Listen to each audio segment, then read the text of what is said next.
Hi. Uh, for some reason, I just decided I wanted to give a tour of this base I've been working on alone in Stationeers. It's at Vulcan, which is a planet orbiting near a black hole.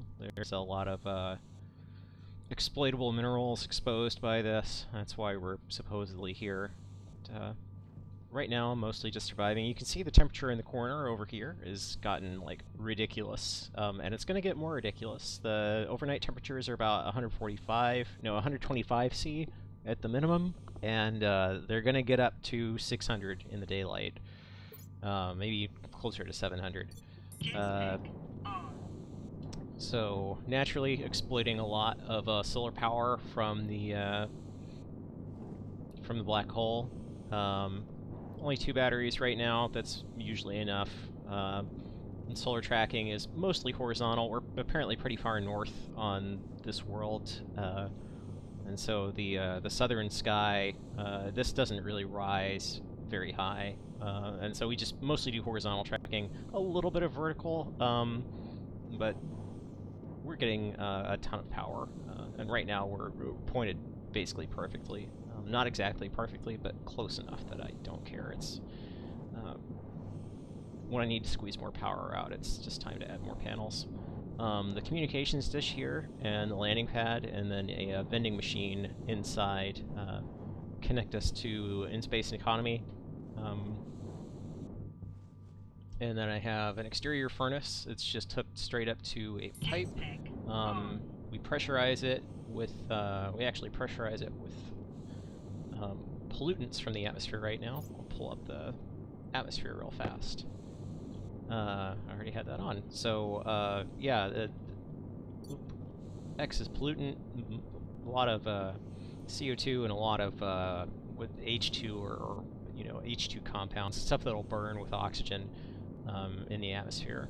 And so I've actually isolated in this pipe, even though I don't have a X filter right now, just this refrigerant, or mostly just this refrigerant, because the pollutant slash refrigerant carries heat efficiently out of the atmosphere. So these radiators help equalize the temperature. Even though it's oh, that's the input pipe, right? The output pipe and the furnace are slowly coming up to temp. I don't have anything in there right now, but it's just passively, getting heated and cooled. So if I tune the pressure right, I just have to wait for the hottest time of day usually to make almost anything, and then an arc furnace for if I don't want to wait for temperature to build up. As you can see, we're already exceeding 600 degrees C, and to deal with it, my suit is starting to dump my my air tank into my waste tank, but luckily I have spares inside. Let's get out of the heat. Depressurize the airlock. This dumps directly into my air filtration system.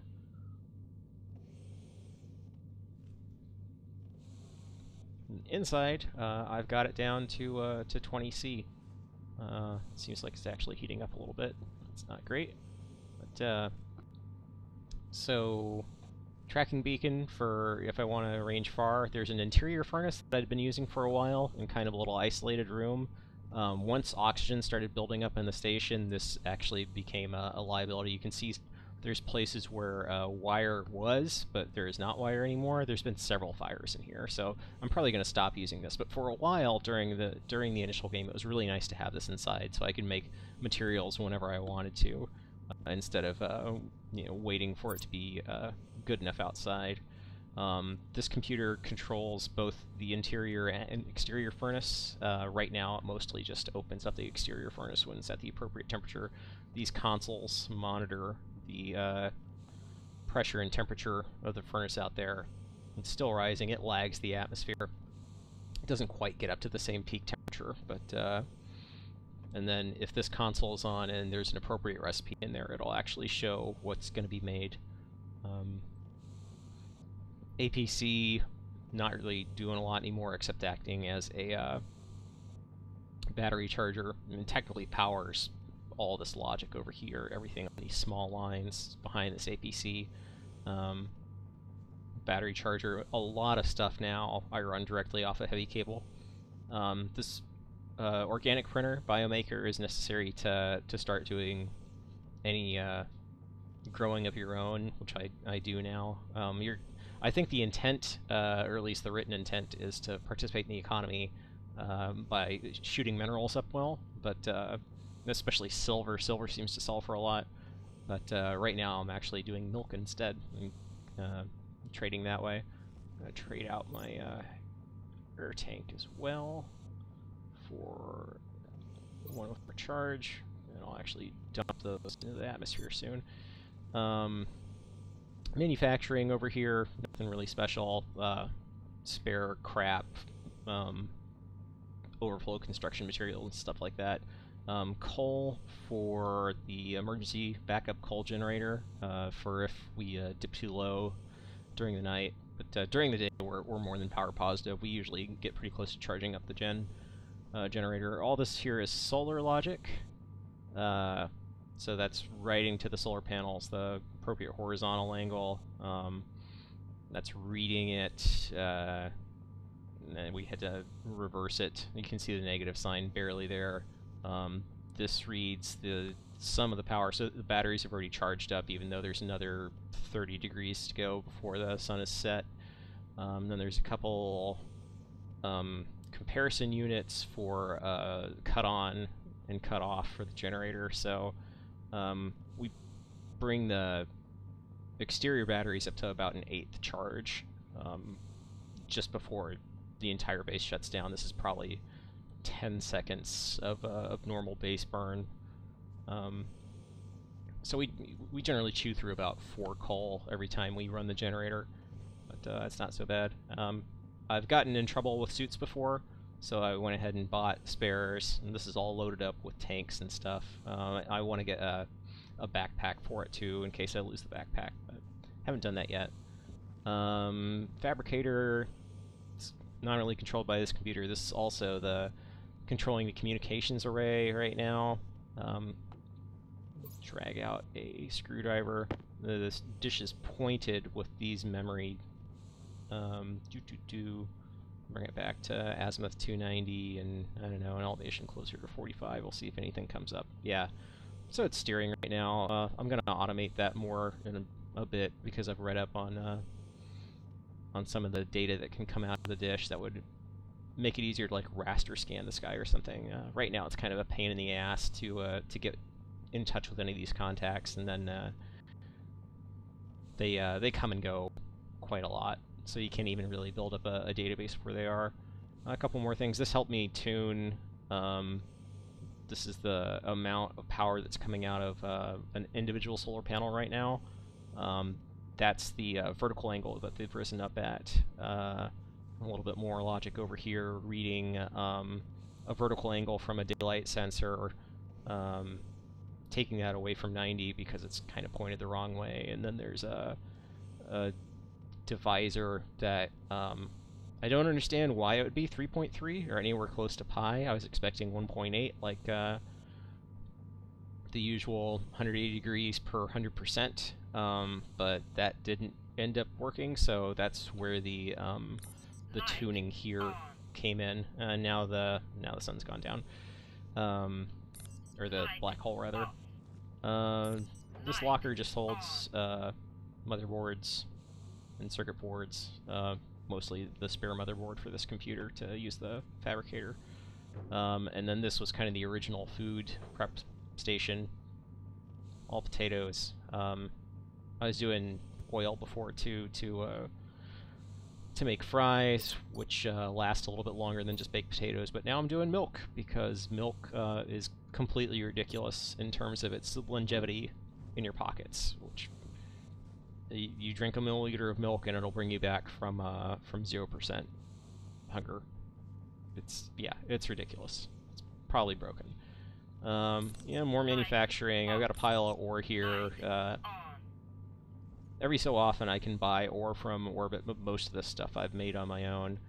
And some of that is also just dumped in the fabricator as storage. A little bit of stuff in recycler and centrifuge. This sounds an alarm if the if the solid fuel generator runs out of fuel. If I actually change the comparison amount to, let's see here, drag out a screwdriver, be too high, we'll sound the alarm. Hopefully I'll hear that. But we use so little usually that I just check every so often and plop more stuff in. Right now this vending machine I think is probably just full of milk, and maybe some empty water canisters that I'm intending to bring back up well. Yeah. So a lot of milk that I intend to export, and then I'll use that money to buy canisters of oxygen mostly. That's mostly what I need. Water occasionally. Can't get either oxygen or water here, aside from plant respiration, but that doesn't get you water. That only gets you oxygen. And the arc furnace used to be over here until I found out that it dumps way too much heat, and noxious fumes not as much, but the heat could be a real problem, especially for silicon or nickel. Stuff that takes more energy to melt. So now I do all that stuff outside. Down into the farm area. Well, a lot of this is uneven just because I was doing projections out to get more room for stuff, and now there's tons of circuits on the walls, and I just haven't felt the need to make everything look good. This monitors the current solar angle, so this hasn't reached anti-zenith yet. Positive 90 is directly west, so 140 is, somewhere just past southwest, or northwest, sorry. So this is headed to north right now, and then as it goes negative, then it's coming north down to east, and then back down to south. And this is monitoring the current battery charge. I know it says watts. Yeah, that's just the way the game thinks about it. It thinks of it as a power potential and not energy. Grown a lot of soybeans because soybeans are one of the primary constituents of milk. All this is supporting an air conditioner that's currently not quite hitting its air conditioning target, but that's all right. As long as I keep it down below 50, actually, the plants are still happy. Some of the main parts of this, getting this working correctly and consistently is something I haven't managed to do without constantly fiddling with it. Right now, we've got intake. I can intake outside atmosphere, filter out everything but CO2 and O2. O2 just because I don't want to lose it, and CO2 is like the primary constituent that's not just toxic or explosive, that I can then, use to feed plants, which are ever so slowly driving the oxygen content up, which I can monitor in real time per tick, if I want to. All this stuff is supporting essentially this digital valve right here, which opens up if this heat pipe coming out of the air conditioner, it actually goes all the way around and then out over there down to an additional refrigerant tank that's under the floor, because I needed more refrigerant volume, really. Only opens this valve up if the exterior is cooler, and it regularly, it gets up to 660 plus C outside. Right now this pipe is at 409 K, so 100 and something C. So it's probably equivalent with the outside, and that's how heat's dumping out. The things that an air conditioner does are all being done inside this box, and this is just for dumping heat out. The pipes do interact with the atmosphere a little bit, even without radiators, but that mostly gets overcome by the regular action of this. Hunger, caution. I do need to check. This tank probably needs to get refilled. Oh yeah.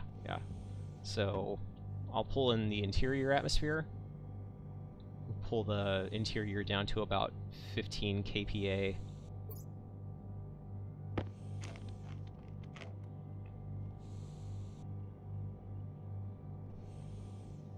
And then just dump it back out cold. Having pressure in this part of the system means that it can be moved through the air conditioner and cool it down. I haven't found a good compromise between an active vent, which a single active vent can actually depressurize this entire area over the course of several in-game days. Just having an open passive vent, not good enough. Maybe several open passive vents would help. The filter will completely suck this pipe dry, so I don't understand how that passive vent's not sucking more, but I guess it chokes the flow.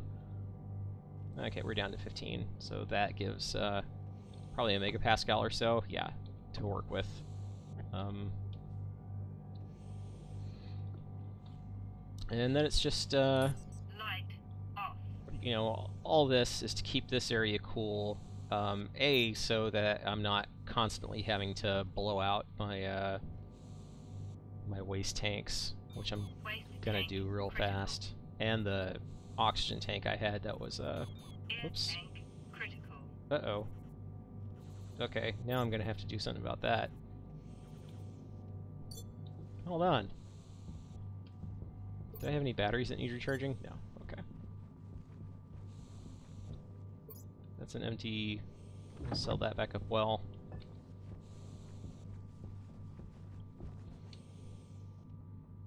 Drop this off.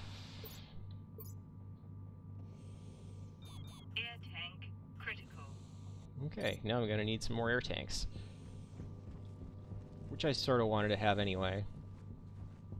I want to drive this atmosphere up to high oxygen so I can start raising chickens, of all things, which I hadn't realized you could do, but you can.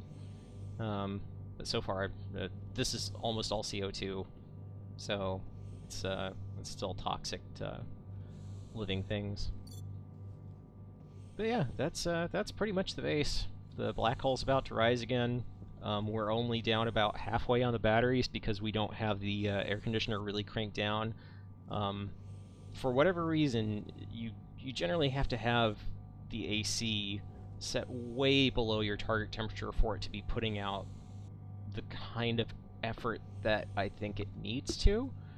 But I guess it's more or less controlling the temperature. It would also help. One of the next things I need to automate is probably just, once this tank is low or empty, switching that on until 15 psi again. And but yeah, it's not a bad little base. It took a long time to get it all together, and I'm fairly proud of it. Thanks for watching.